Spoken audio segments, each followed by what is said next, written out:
Hi folks, I'm Ashraf Ingora. I'm a language and soft skill trainer, life business and parenting coach. English breakfast with Ashraf में आज हम देखेंगे बीमारी से संबंधित कुछ और बातें। बीमारी है, दवाइयाँ हैं, इंजेक्शन है, दिस एंड दैट। तो उसके बारे में अभी पार्ट 1 में देख चुके हैं। पार्ट 2 ये देखेंगे, दर्द से दवा कीजिए। वे दवाइयाँ जिन्हें हम शरीर के अंदर सीधे लेते हैं, medicine that you put directly into the body. ये होते हैं इंजेक्शन, इसे जैब भी कहते हैं, इसे शॉट भी कहते हैं। दवा जिसे शरीर के अंदर सुई द्वारा डाला जाता है उसे इंजेक्शन कहते हैं। इनफॉर्मल इंग्लिश में, अनौपचारिक इंग्लिश में इसे जैब कहते हैं। अमेरिकन इंग्लिश में इसे शॉट भी कहते हैं। The doctor gave me penicillin injection. Doctor ने मुझे पेनिसिलिन का इंजेक्शन लगाया।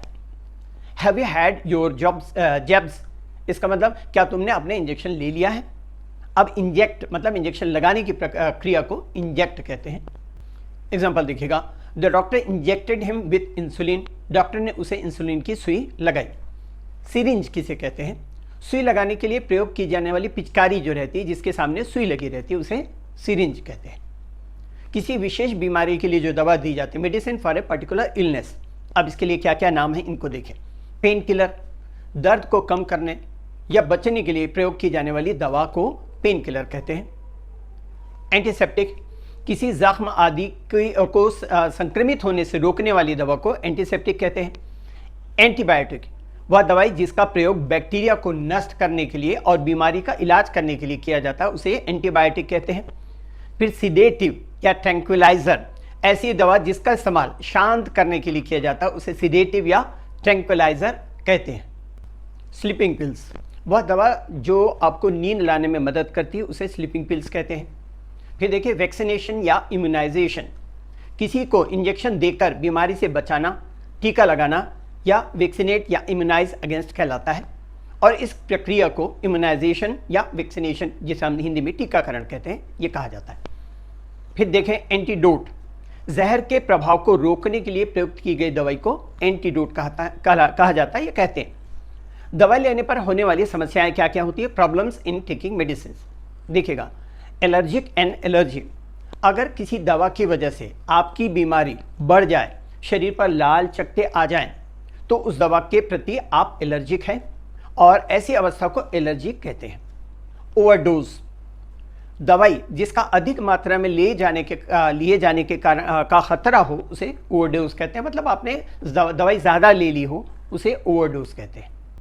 केमिस्ट, फार्मासिस्ट एंड ड्रगिस्ट, वह व्यक्ति जो दवा तैयार करता है और बेचता है, केमिस्ट या फार्मासिस्ट, और अमेरिकन इंग्लिश में उसे ड्रगिस्ट कहते हैं।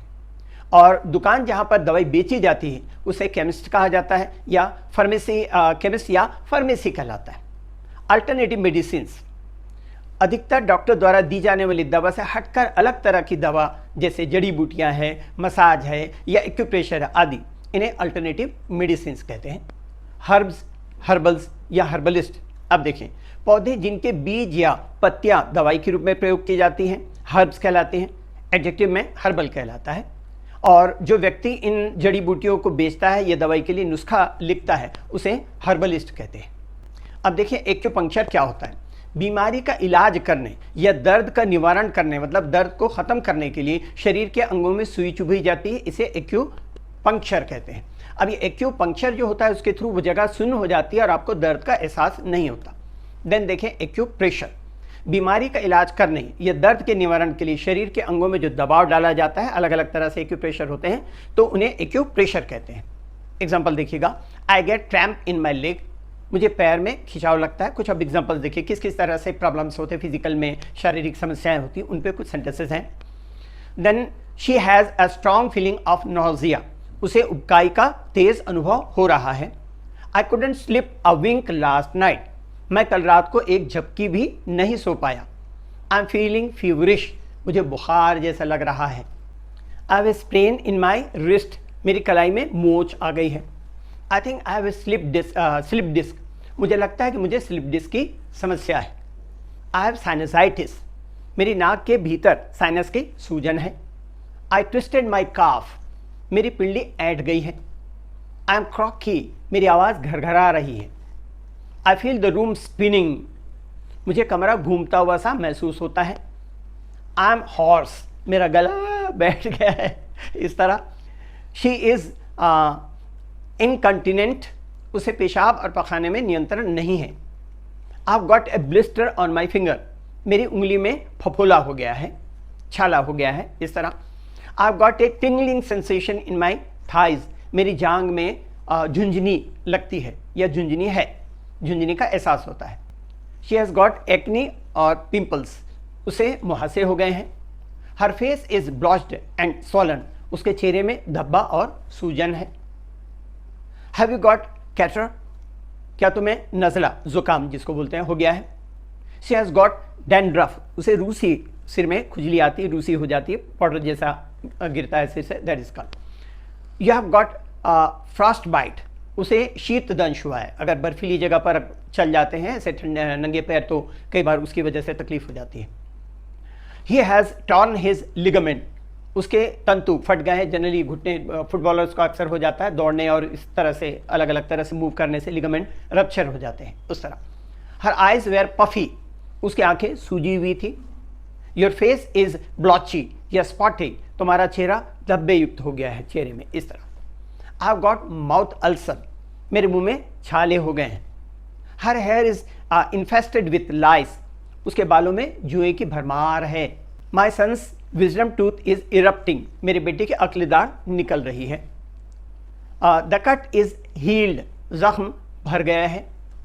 देयर इज ए क्रिक या मसल स्पाम्स जिसको कहते हैं, इन माई नेक, मेरी गर्दन में ऐठन है। I feel pain in my chest when I cough, जब मैं खांसता हूँ तो मेरे सीने में दर्द होता है। Do you usually belch after taking food, क्या तुम्हें अक्सर खाने के बाद में डकार आती है। I have persistent cough and phlegm for a month, मतलब मुझे 1 महीने से लगातार खांसी और बलगम है। तो खांसी के लिए जो वर्ड इस्तेमाल करते हैं दैट इज कफ, COUGH, और फ्लेम PHLEGM, ये बलगम के लिए इस्तेमाल करते हैं लोग। सर डॉक्टर के पास जाते हैं, डॉक्टर साहब मुझे कफ हो गया है, मतलब बलगम निकलता है, उसके लिए जनरली यूज़ करते हैं, which is wrong. My son was coughing and wheezing all night, मेरा बेटा सारी रात खांसता रहा और घरघराता रहा।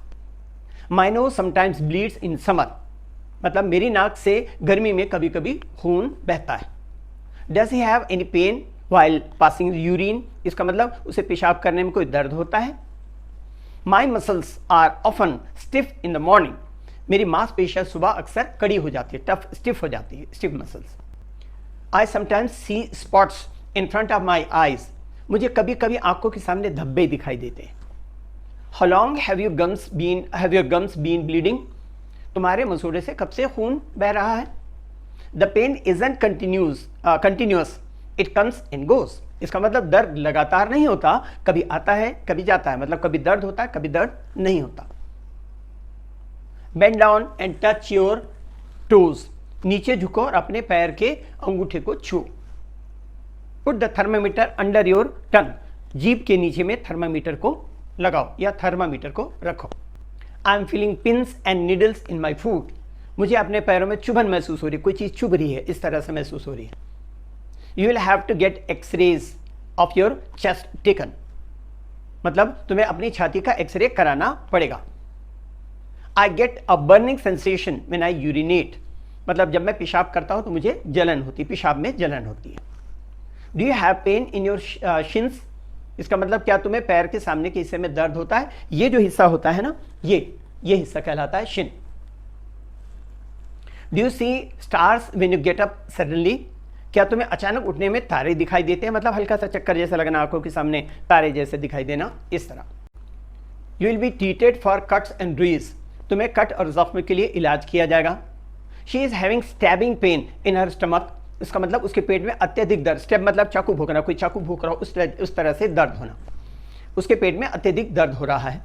आई am suffering from pain and numbness in my hands, मैं अपने हाथों में दर्द और शून्यता से पीड़ित हूँ, इस तरह शून्यता महसूस हो रही है, इस तरह। I have sometimes uneasy feeling, मुझे कभी कभी बेचैनी का अनुभव होता है। She started getting stomach cramp in this morning, उसे आज सुबह पेट के मांसपेशियों में ऐठन होने लगी।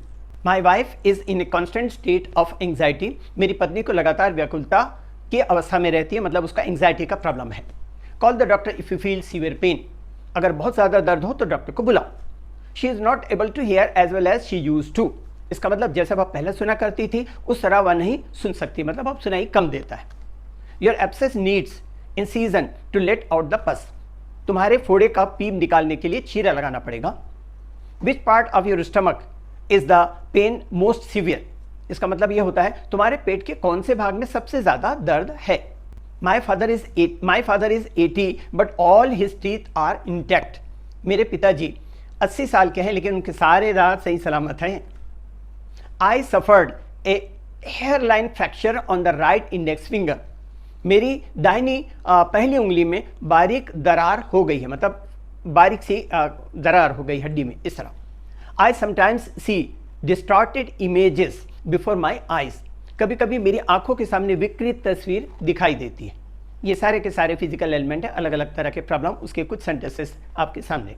656 पेज की बुक है, मार्केट में अवेलेबल है। आप चाहे तो जहाँ से भी आप बुक शॉप से लेना है तो ले सकते हैं, लेकिन बुक शॉप से आपको 10 से 15% डिस्काउंट पर मिलेगा। मुझसे लेंगे तो 34% डिस्काउंट पर आपको हम डायरेक्ट प्रोवाइड कर सकते हैं। चाहे तो आप इस बुक को लीजिए, और चाहे इसलिए भी बोल रहे हैं कि आपको चाहना पड़ेगा इसको लेने के लिए, वो इसलिए ज़रूरी है क्योंकि इस बुक में डिस्कोर्स मार्कर, जिसके बारे में अक्सर बोला हूँ, जो आपको पूरी दुनिया के किसी बुक में नहीं मिलेगा, क्योंकि लैंग्वेज का जो लेखक होता है किसी भी लैंग्वेज का, वो लेखक भी होता है और संकलनकर्ता भी, तो वो ऑथर और कंपाइलर दोनों होता है। मैंने काफ़ी सालों से कलेक्ट करके कंपाइल किया है इसमें डिस्कोर्स मार्कर को, जो आपको दुनिया की किसी बुक में नहीं मिलेगा। और पेज नंबर इसमें 221 से 415 तक all the varieties of the sentences हैं, which is much more beneficial for all those who are already fluent in English and those who wants to become fluent in English. English के लिए आप मेरे channel English breakfast with Ashraf and soft skill के लिए Ashraf the mover and shaker को like, share and